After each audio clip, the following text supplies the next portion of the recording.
जय जिनेन्द्र। मंगलाचरण से शुरू करते हैं। अहो श्री सतपुरुष के वचनामृतम्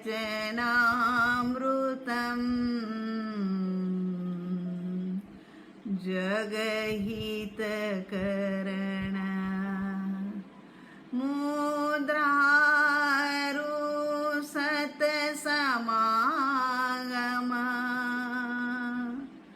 सुप्त चेतना जागृत करण सुप्त चेतना जागृत करण। देव गुरु की आज्ञा लेकर के परम कृपालु देव रचित वचनामृत आधारित पत्र 241 का आज हम स्वाध्याय करेंगे। परम कृपालु देव ने यह पत्र सौभाग्य भाई के ऊपर, ये अमृत पत्र सौभाग्य भाई के ऊपर लिखा है। मुंबई चैत्रवदी 14 गुरुवार 1947। पत्र में क्या लिखते हैं सबसे पहले वो देख लेते हैं। जिसे लगी है उसी को लगी है और उसी ने जानी है, वह पीयू पीयू पुकारता है। यह ब्राह्मी वेदना कैसे कही जाए कि जहाँ वाणी का प्रवेश ही नहीं है। अधिक क्या कहना, जिसे लगी है उसी को लगी है, उसी के चरण संग से लगती है और जब लगती है तभी छुटकारा होता है। इसके बिना दूसरा सुगम मार्ग कोई है ही नहीं, तथापि कोई प्रयत्न नहीं करता। मोह बलवान है। परम कृपालु देव सौभाग्य भाई को ये लिखते हैं। अंतिम लाइन के अंदर में कहा कि तथापि कोई प्रयत्न नहीं करता, मोह बलवान है। ये वाक्य को फेर बदली कर देना पड़े, ऐसा हमारा जीवन हो कि प्रयत्न करते हैं और मोह की मात्रा कम होती जा रही है। तभी जाकर के ये पत्र का स्वाध्याय सत्संग हमारे लिए सच में ही सार्थक होगा। पूरा पत्र पढ़ लिया, अब हमें क्या कहना है।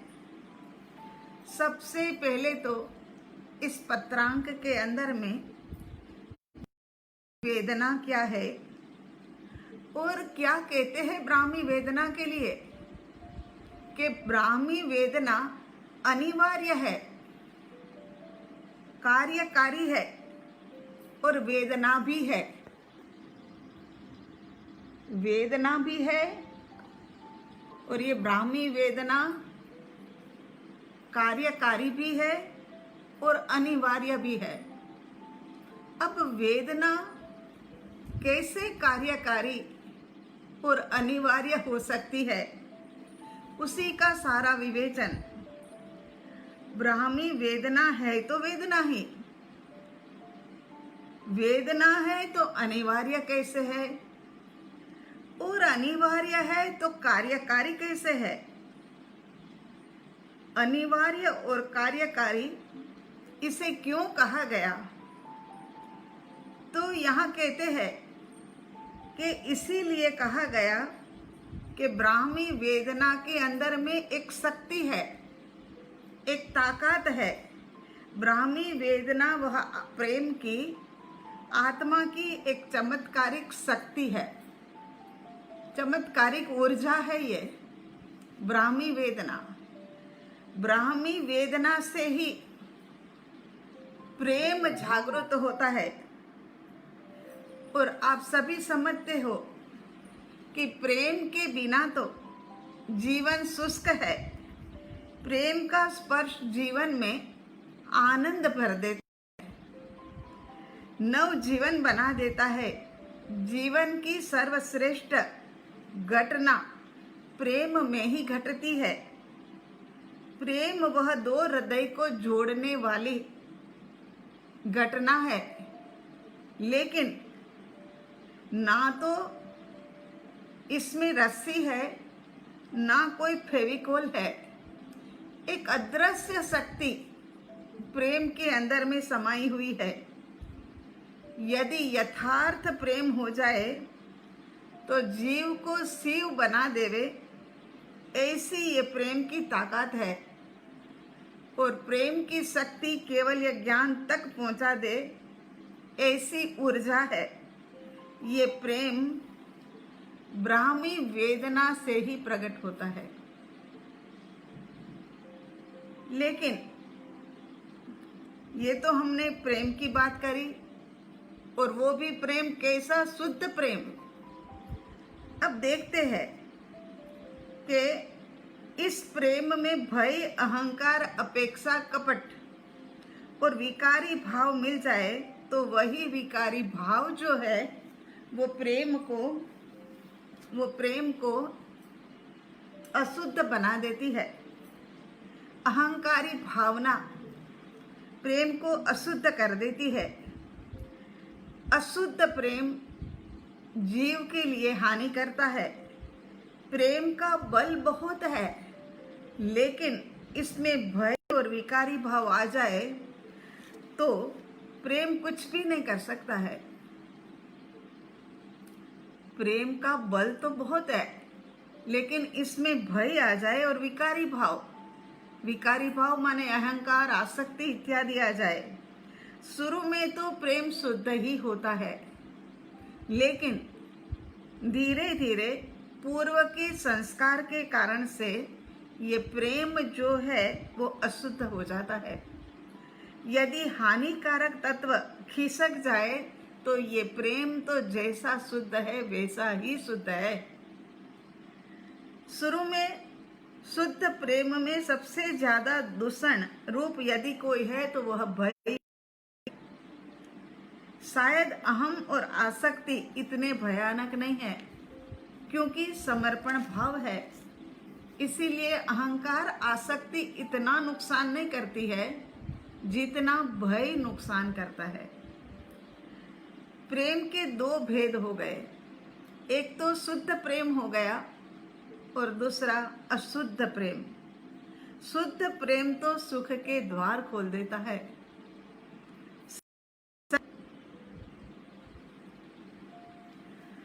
सुख के द्वार खोल देता है शुद्ध प्रेम। और भौतिक प्रेम में भी तो अपन जानते ही है ना कि भौतिक प्रेम के अंदर में भी कितना मजा आ जाता है। मन हर समय एकांत ढूंढता है, एकांत के अंदर में ही मन राचता है। जबकि अलौकिक प्रेम में तो हर समय आनंद ही आनंद, हर समय का आनंद ही आनंद, जैसे कि आनंद की महायात्रा के ऊपर निकले हो ऐसा लगता है। ऐसी अद्भुतता भासमान होती है। गुलाब का फूल हाथ में रखा जाए तो खून निकलता है, कुछ थोड़ी सी चुभन सी लगती है।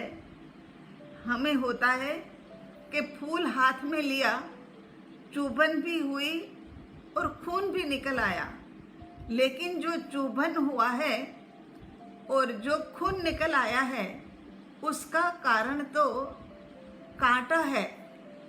फूल के साथ कांटा है, ये कांटे के कारण से चुभन और खून निकला। इसी प्रकार से प्रेम शुरू में तो शुद्ध होता है, लेकिन जैसे जैसे विषय, वासना, विकार, कपट, अशुद्धियाँ इत्यादि आ जाती है तो फिर ये अशुद्ध प्रेम बदल करके उसके अंदर में अशुद्धियाँ मिल जाती है। सत्पुरुष के प्रति प्रेम जागृत होता है। यही प्रेम चमत्कार सर्जता है और सुख का द्वार खोलता है। सांसारिक प्रेम के अंदर में विकारी भाव है। सांसारिक प्रेम में लेने की बात है, लेकिन ये तो परमात्मा के प्रति का अहोभाव और सद्गुरु भगवंत के प्रति एक आत्मीयता जो है वो सुख का द्वार तो खोल ही देता है, साथ में चमत्कार सर्जन कर देता है। अशुद्ध प्रेम ये तो सौदा वाला प्रेम है।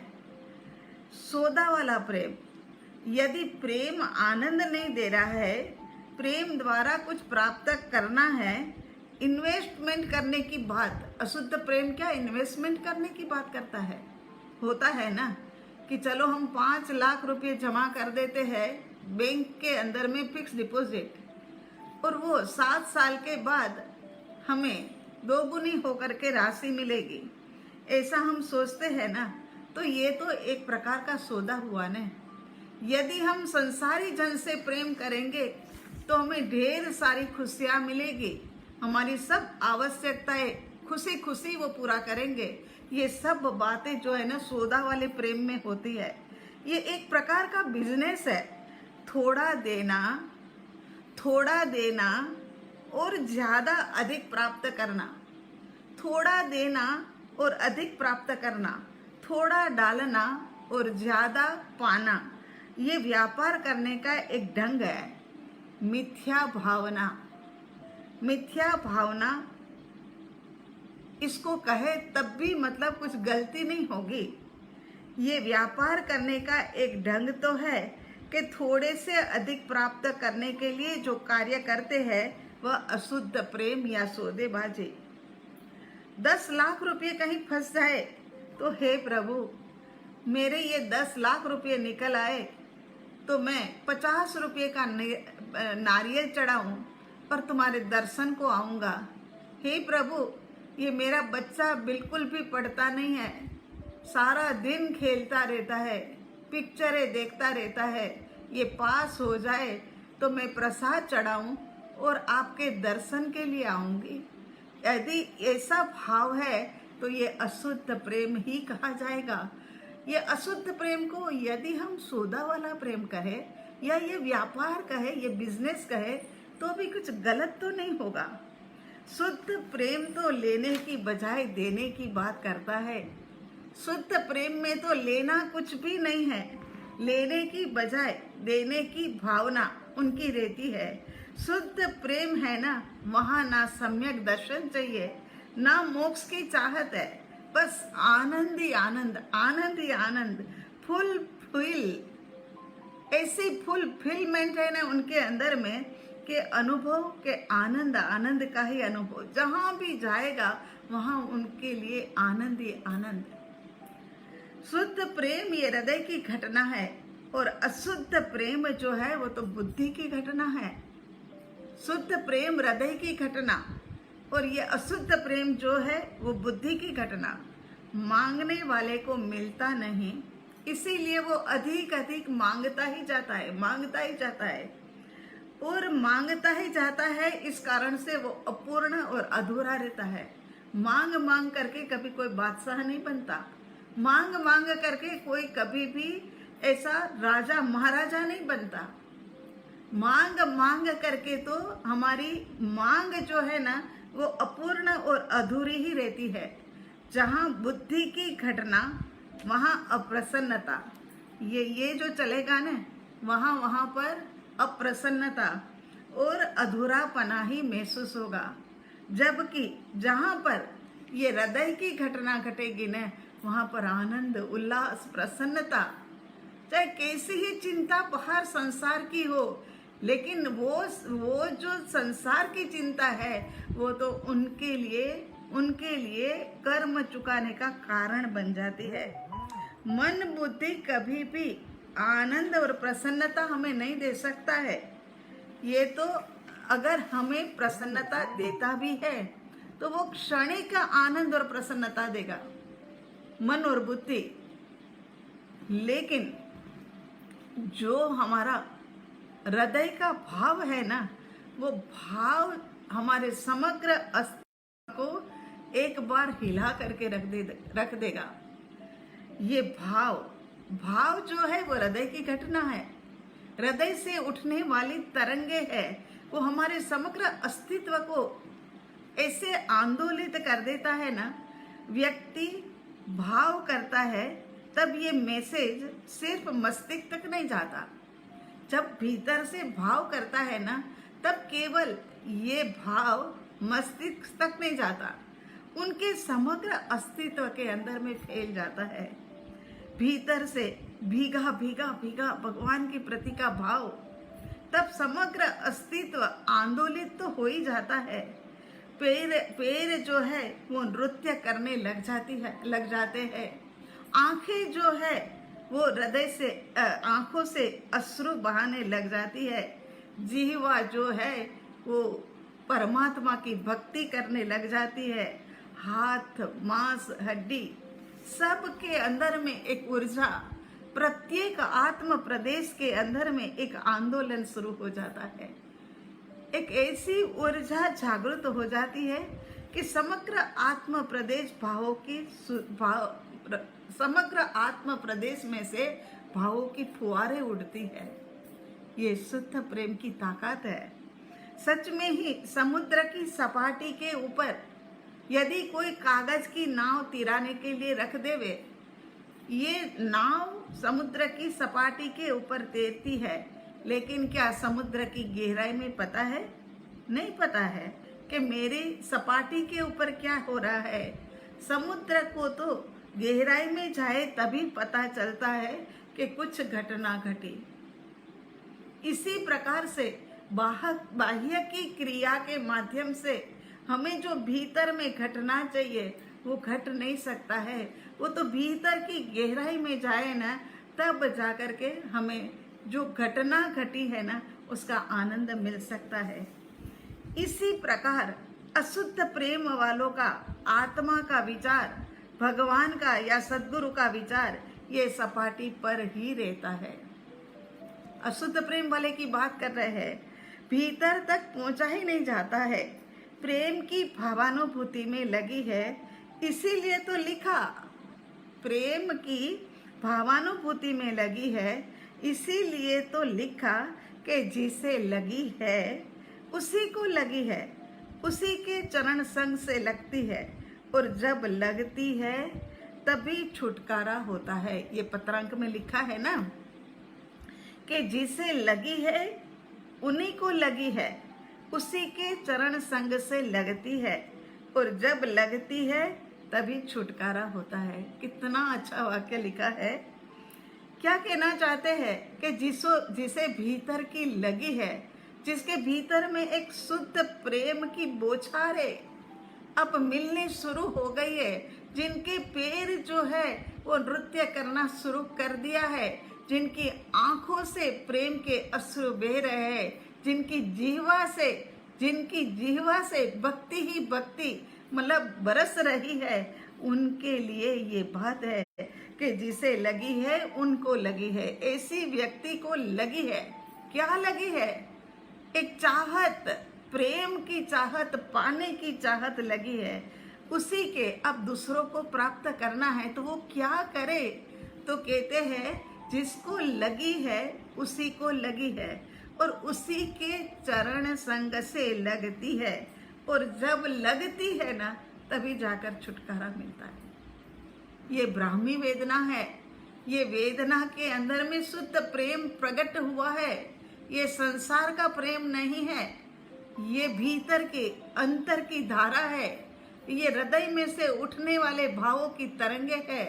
ये तरंगों के अंदर में कहते हैं कि जिसको लगी है उनके चरण संग से ही जब हमें लगे तब जाकर के हमारा छुटकारा हो सकता है। प्रेम भाव गहरी चीज है, याद रखना। भावों में विचार उछलता नहीं बल्कि शांत हो जाता है। याद रखना, कि भावों के अंदर में विचार उछलते नहीं है, मैं ये कर लूँ, मैं वो कर लूँ, मैं ऐसे कर लूँ। वो तो विचार शांत हो जाता है। वो शांत होते होते उनका समग्र अस्तित्व जो है ना, वो शांत होने लगता है। और ऐसी शांत भावधारा के अंदर में उपयोग अंदर में सरक जाता है और सरक करके आत्मा का आनंद प्राप्त करता है। तो यहाँ तो मांगनार तो मांगने वाला जो है अशुद्ध प्रेम वाला, वो तो भिखारी है, लेकिन यहाँ पर देने वाला जो है ना, वह बादशाह है। देने वाला जो है ना, जिनको लगी है उन्हीं को लगी है और उन्हीं के चरण संग से लगती है, और जब लगती है तभी जाकर के छुटकारा होता है। कितनी प्यारी लाइन परम कृपालु देव ने लिखी। एक उदाहरण के माध्यम से समझ लेते हैं। एक चित्रकार था, बहुत ही अच्छा चित्रकार। उनके चित्र एक जानदार चित्र होते थे, लेकिन कुछ समय का संयोग देखो या कर्म की बलिहारी देखो, उन्होंने अपने जीवन के अंदर में 300 पिक्चर बनाए, चित्र बनाए, लेकिन जब जिंदा थे तब उनके कोई चित्र बिकते नहीं थे। कोई भी चित्र कोई लेने वाला आता नहीं था उनके पास, और फिर भी वो चित्र के अंदर में इतने अच्छे से लगा हुआ था कि बस बनाते जाना, उसी के अंदर में उसे आनंद आता था। लगी है उन्हीं को लगी है, तो वो लगे हुए थे उसी के अंदर में चित्रकार। और चित्रकार के पास तो मतलब खाने पीने का होश नहीं था, ना खाने पीने का सामान, ना खाने पीने का होश। उनका एक छोटा भाई था। छोटा भाई आकर के 7 दिन के ब्रेड के पैसे, रोटी के पैसे दे जाता था। उसमें से केवल वो 3 दिन के लिए भोजन करता था। बाकी 4 दिन के पैसे बचा करके फिर उसमें से रंग है, ब्रश है, कैनवास है इत्यादि की खरीदारी करता था। अब 3 दिन 4 दिन खाना नहीं, 3 दिन खाना, और बाकी के पैसों में से वो सब लेकर के रखना। भाई कई बार कहता था कि कुछ अधिक हमारे से ले लो, लेकिन स्वाभिमान के कारण से मना।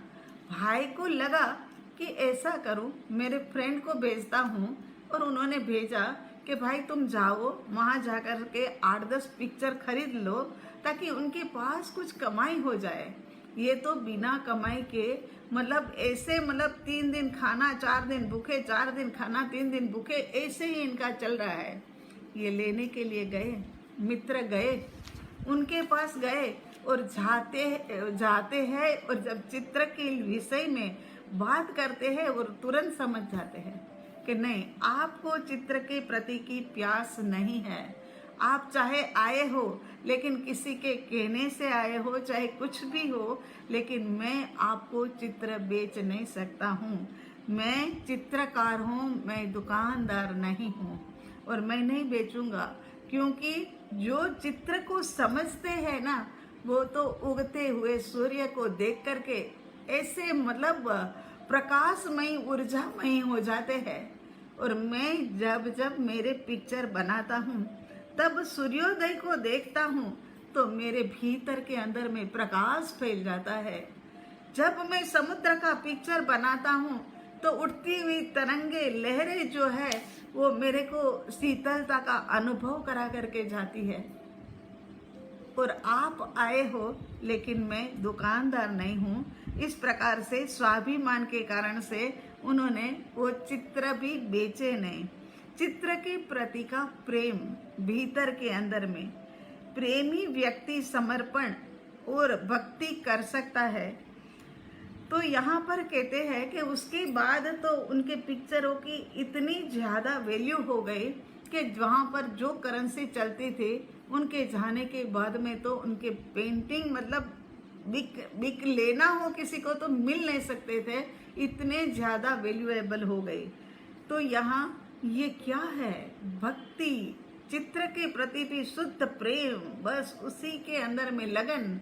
जब ऐसी लगन लग जाए तो ये चित्र आज नहीं तो कल, कल नहीं तो परसों, लेकिन ये जरूर, ये मेहनत जो है इनकी, ये कारगर होगी। और वैसे उनको तो पैसे के प्रति का प्यार भी नहीं था इतना, इसी कारण से ही तो उन्होंने कह दिया कि नहीं, आप रहने दो, आप नहीं खरीद सकते हो, क्योंकि आपको चित्रों के प्रति का एक अहोभाव होना चाहिए, वो नहीं है। ये ब्राह्मी वेदना की हमारी बात चल रही है। ब्राह्मी वेदना के माध्यम से हम शुद्ध प्रेम और अशुद्ध प्रेम, उसका डिफरेंस समझ रहे हैं। अब ब्राह्मी वेदना कैसी है? तो कहते हैं कि माछीमार आटे की गोलियां बना करके डालते हैं। माछीमार समुद्र के अंदर में आटे की गोलियां बना करके डालते हैं। वो बेचारी मछलियां क्या, कि ऐसा समझ करके डालते हैं क्या कि ये बेचारी मछलियां भूखी होगी, चलो मैं डालूं, ऐसा सोच के डालते हैं? अरे नहीं, उनको मछलियों के भोजन की चिंता नहीं है, उनको तो अपने भोजन की चिंता है। उनको लगता है कि मुझे स्वयं को भोजन मिले, मुझे स्वयं को मछली का भोजन मिले, इसीलिए वो आटे के अंदर में कांटा डाल करके वो गोलियां अंदर में मिला करके डालते हैं। और जो ये कांटा फंस जाता है गले में, आटे का कांटा गले में जब फंस जाता है, और जो वेदना होती है ना, ये ब्राह्मी वेदना, ये ब्राह्मी वेदना। तो यहाँ पर शुद्ध प्रेम, भक्ति अशुद्ध प्रेम से बिल्कुल विपरीत। उनको तो बहुत बहुत बहुत देने में ही, उनको तो शुद्ध प्रेम वाले को तो बहुत बहुत बहुत देने में ही, उनको तो पूरा पूरा देने में ही, उनको तो संपूर्ण दे देने में ही रुचि है। ये शुद्ध प्रेम वाले की बात है। उनको तो पूरा पूरा दे देने की, उनको तो संपूर्ण सारा दे देने की ही रुचि है। तू लाख सेवा करे तब भी दूसरे का उनको कुछ भी नहीं चाहिए। ऐसा ये शुद्ध प्रेम के अंदर में उछलने वाला भाव होता है। देने वाला दाता तो जो है ना, वो देते देते देते देते दाता खुद का दान हो जाता है। यहाँ तक भी वो देना ही चाहता है, पूरा पूरा देना चाहता है। और ऊपर से विनय पूर्वक, नम्रता पूर्वक, मीठी बोली के साथ में ही वो देना चाहता है। ये शुद्ध भाषा का कारण है, ये शुद्ध प्रेम के कारण से ऐसा हो रहा है कि ऐसी मीठी भाषा और प्रेम के कारण से भाषा के अंदर में तो केवल एक ही शब्द रह जाता है कि थैंक यू। देने वाले को थैंक यू कहना चाहिए, उसकी बजाय देने वाला जो है ना, वो उनको कहता है कि थैंक यू। उनके पास प्रेम की एक ये मीठी भाषा इतनी ही है कि थैंक यू, कि तुम्हारे कारण से आज मुझे ये अवसर मिला। उसके बाद में कहते हैं कि भक्त और भगवान, तीसरा कोई नहीं है, प्रचार नहीं, अपन दो ही, प्रदर्शन करने का कोई भाव नहीं, तीसरे की कोई अपेक्षा नहीं, तीसरा हो तो डिस्टरबेंस लगे, ऐसा ये शुद्ध भाव में होता है। शुद्ध प्रेम के अंदर में ये भावना कि बस हे प्रभु तू और मैं, सद्गुरु तू और मैं, बस इतना ही, उससे अधिक नहीं। और होता भी था, पहले ऐसा ही होता था कि जो ये शुद्ध प्रेम वाले होते थे वो बड़े बड़े फंक्शन नहीं करते थे, बड़ी बड़ी शिविर नहीं लगाते थे, वहाँ पर बड़े बड़े आयोजन नहीं होते थे। ऐसे ही परम कृपालु देव जहाँ रहते थे वहाँ उनके शिष्यों को जाना हो, जब जाना हो तब चले जाए और सत्संग स्वाध्याय करे। उनके पास तो बात ही वो थी।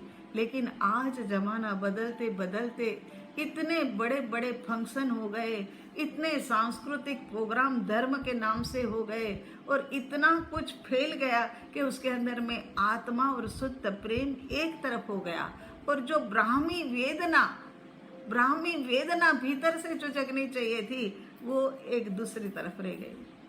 ये दोनों से पर होकर के केवल ये जो सारा प्रोग्राम का आयोजन कैसे करना है, क्या करना है, और वो भी बड़े बड़े आयोजनों के पीछे आत्मा कहीं भूली गए।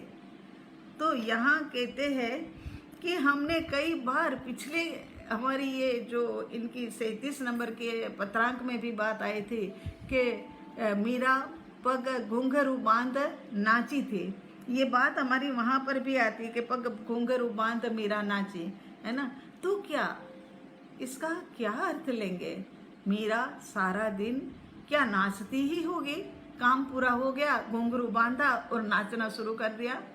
नहीं, यहाँ पर घुंघरू बांध माने एक अनुसंधान, एक ऐसा अनुसंधान उनके भीतर में था।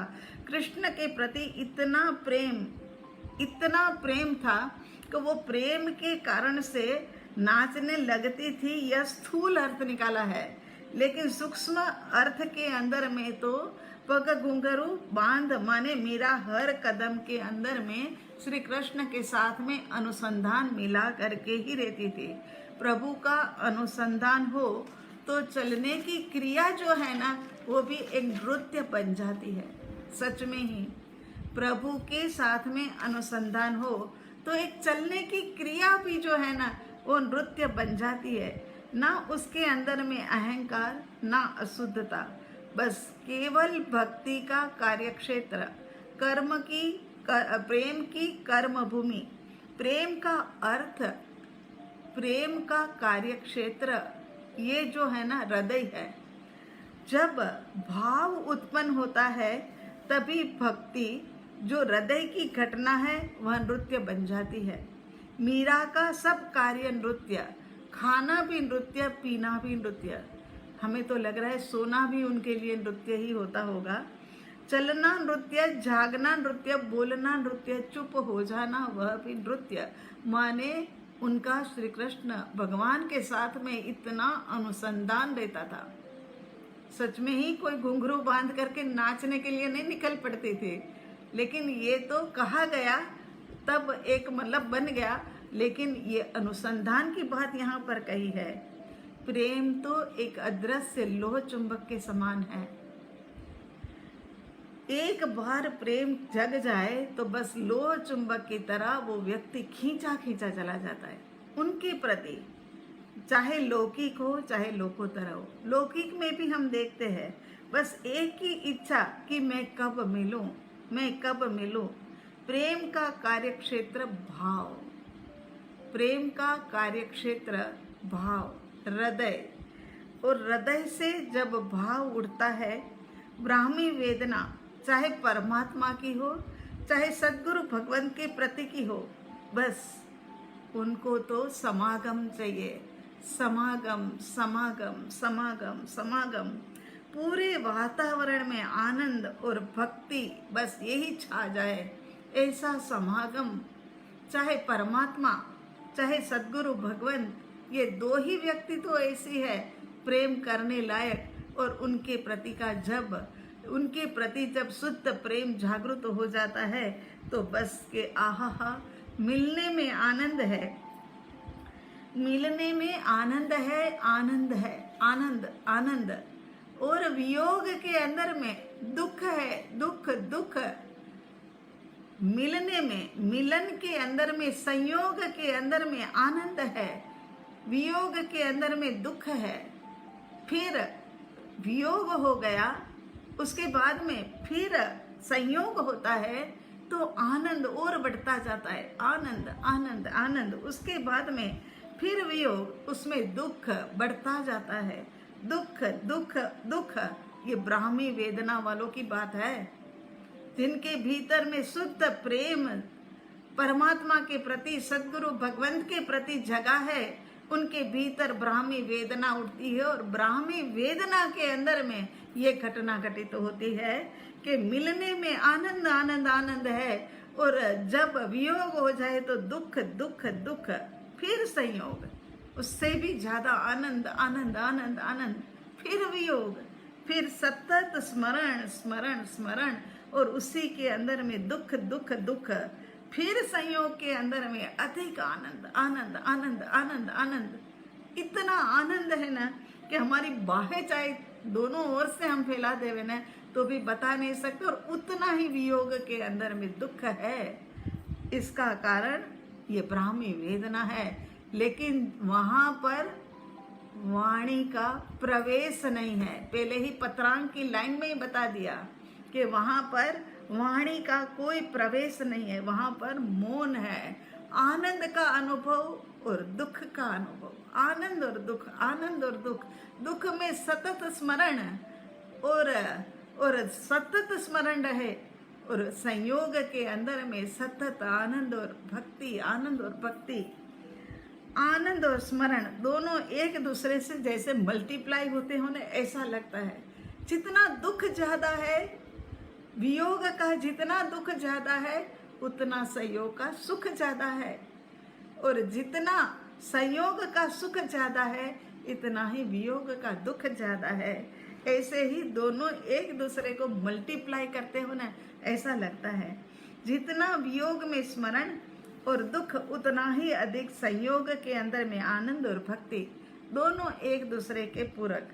प्रभु आपको मिलते हैं तब तो अलौकिकता, लेकिन प्रभु वियोग की प्रथम पल में ही लगता है कि अब कब मिलेंगे। कहते हैं कि जब परमात्मा से मिलते हैं और सद्गुरु भगवान से मिलते हैं तब तो आनंद, लेकिन बिछड़ने के बाद पहले क्षण के अंदर में ये होता है कि अब कब मिलेंगे, अब कब उनको मिलना होगा। और तब आंखों से अश्रु की धारा, पूरा का पूरा समग्र अस्तित्व जो है ना, एक बार इतना दुखित हो जाता है कि जो सारा नृत्य चल रहा था वो एक बार थम जाता है, क्योंकि ये ब्राह्मी वेदना है भीतर में कि अब कब मिले। दूसरे ही पल में ऐसा लगने लगता है, अरे अभी तो पल हुई नहीं और फिर मिलने की जल्दबाजी। महिमा बढ़ती बढ़ती बढ़ती बढ़ती ही जाती है, आनंद भी बढ़ता जाता है, बढ़ता जाता है, इतना बढ़ जाता है। स्मृति, याद, अभिलाषा, विरह की वेदना, यही तो ब्राह्मी वेदना है। सच में होता है। ये परम कृपालु देव ने सच में ही सार्थक बातें लिखी हुई है, अनुभव में से निकली हुई बातें लिखी है। उनके अनुभव से तो निकली होगी, लेकिन जो सच में ही देव गुरु के प्रति सच्चा प्रेम करते हैं ना, उनके भीतर में भी ऐसी संयोग वियोग की घटना घटती होगी, आनंद और दुख की घटना घटती होगी, और उसका अनुभव हमने भी किया है, कई बार किया है, कई बार किया है कि एक बार मिल जाने के बाद में लगता है कि अब कब, अब कब। तो ब्राह्मी, लेकिन बात ये है, ब्राह्मी वेदना, प्रेम, शुद्ध प्रेम, अशुद्ध प्रेम को चलो परे कर दो, ये सब बातें हमने समझ ली, लेकिन ये ब्राह्मी वेदना प्रकट कैसे हो, प्रकट कैसे हो। भगवान को तो देखा नहीं, परिचय किया नहीं, उनकी पहचान है नहीं, तो वेदना जगे तो जगे कैसे। जिनको देखा है उनकी बात तो ठीक है कि विरह के अंदर में कुछ अच्छा ना लगे, अतिशय प्रेम जगे तब उनकी एब्सेंट लगे, और वो मिले तो आनंद, अनहद आनंद। अतिशय भक्ति जब हरि के प्रति, याद रखना कि ब्राह्मी वेदना कैसे जगे, बहुत महत्वपूर्ण पॉइंट यहाँ बता रहे हैं। यहाँ पर कह रहे हैं कि अतिशय भक्ति जब हरि के प्रति, अतिशय भक्ति जब हरि के प्रति, सद्गुरु के प्रति प्रेम जगे, तब परमात्मा का परिचय, परमात्मा का परिचय चाहे हरि के रूप में हो, परमात्मा के रूप में हो, चाहे किसी में भी हो, लेकिन उनकी गूंज हमें एक व्यक्ति में से सुनाई देती है।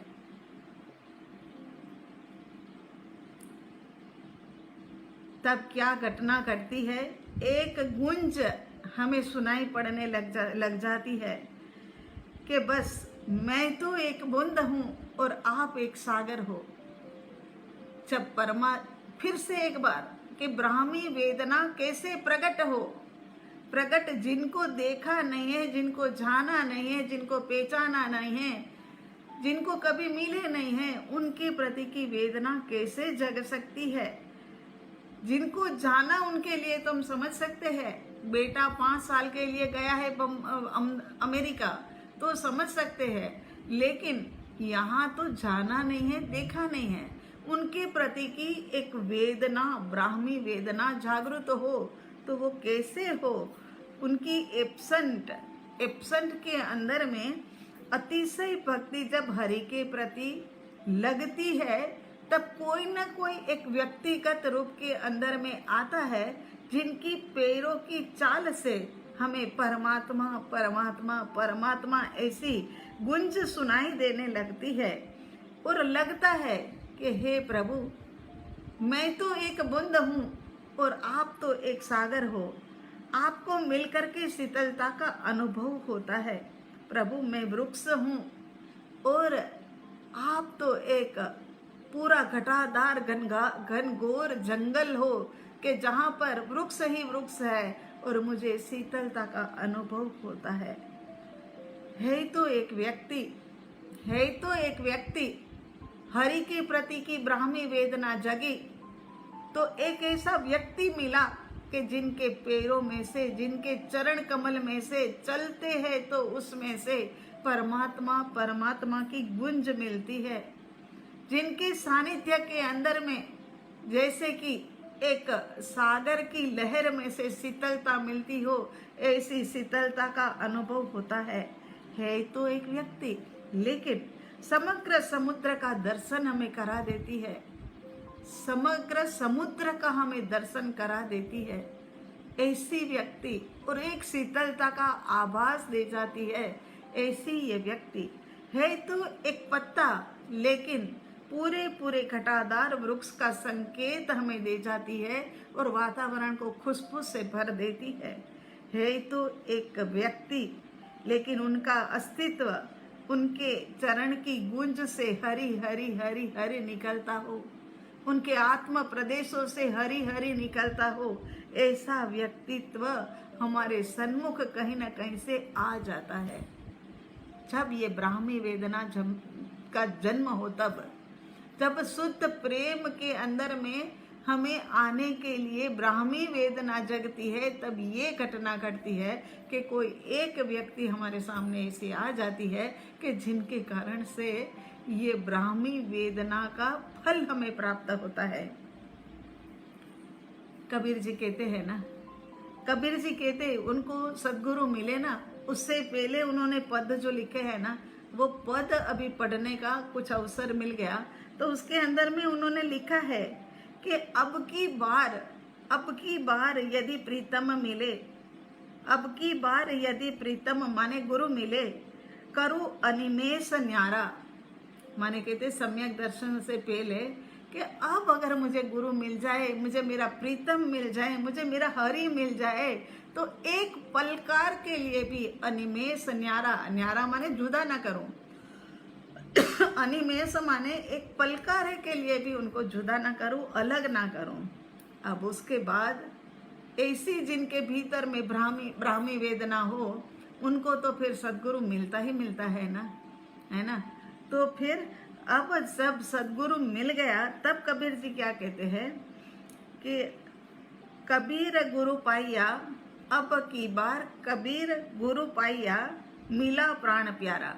माने ये ब्राह्मी वेदना का फल उनको मिल गया कि प्राणों से भी प्यारा है, प्राणों से भी प्यारा है, ऐसा मुझे मेरा हरि मिल गया है। तो यही तो अंतर होता है प्रभु, निरीक्षण के अंदर में और दर्शन के अंदर में। निरीक्षण माने तो एक अवलोकन हो गया, बाह्य का अवलोकन हो गया, और दर्शन माने क्या है, क्या अनुभव की एक प्रज्वलित ज्योत प्रकटा देती है। वो दर्शन भीतर में एक ब्राह्मी वेदना जगा देती है, और तू ही की आवाज भीतर के अंदर आने लग जाती है। 4 प्रकार के शिष्य होते हैं। सबसे पहला जो शिष्य होता है, वो शिष्य कैसा होता है कि गुरु तो उपस्थित है और तब तो उनका प्रवचन आदि हो रहा है, ठीक है, श्रवण होता है, श्रवण होने के पश्चात भी भीतर में कुछ भी आंदोलित नहीं होता है, और सदगुरु की एब्सेंट हो तब भी ठीक है, होना ना होना एक के बराबर, ये पहले प्रकार के शिष्य का लक्षण है। दूसरे प्रकार का जो है, उसके अंदर में उपस्थिति के अंदर में तो मजा आ जाती है, उनका सुनना भी, उनकी बातें भी अच्छी लगती है, बहुत अच्छी लगती है, लेकिन एब्सेंट हो जाए तो कुछ भी नहीं। ठीक है, मिले तब भी ठीक, ना मिले तब भी ठीक। मिले तब आनंद आता है, मिले तब उनके श्रवण, शब्दों का श्रवण करना अच्छा लगता है, लेकिन ना मिले तो ठीक है। यहाँ पहले में तो मिले तब भी लव इज नॉट प्रेजेंट और नॉट एब्सेंट, दोनों के अंदर में कहीं कुछ होता नहीं है। और तीसरे प्रकार का उपस्थिति में भाव विभोर, अनुपस्थिति के अंदर में सतत स्मरण और गहरी याद। ऐसा स्मरण अनुपस्थिति में भी उपस्थिति सा लगता है। भक्त और भगवान दो ही तो है। तू भगवान को याद कर, तू भगवान को याद कर, भगवान तुझे याद करे।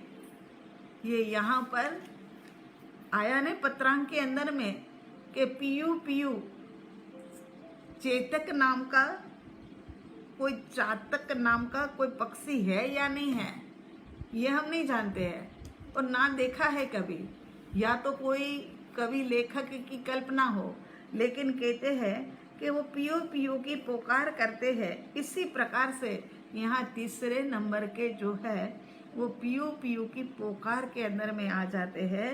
उपस्थिति में तो भाव विभोर रहते ही है। जैसे हमने परम कृपालु देव कहते, जब निकलते थे गुजरात के अंदर में कहीं जाने के लिए, तो लल्लू जी महाराज जी को तो योग मिलता नहीं था। हमने पीछे बताया था ना आपको शायद, कि उनको तो योग मिलता नहीं था, और जाने वाले हो ट्रेन के अंदर में परम कृपालु देव वहां से ही पास होकर के अगाध से निकलने वाली हो ट्रेन, तो फिर ये स्टेशन के जाते थे, स्टेशन के पास जाकर के जहाँ पर परम कृपालु देव हो वहां पर जाकर के वो पहले तो रोने ही लग जाते थे। इतने भाव विभोर होकर के रोते ही रहते थे, जबकि समय तो अल्प है, वो समय पर कुछ बात कर लेनी चाहिए, उसकी बजाय उनका रोना ही रुकता नहीं था। इतना रोना, और जब ट्रेन चले तब जाकर के कुछ संभले ना संभले, इतने में ट्रेन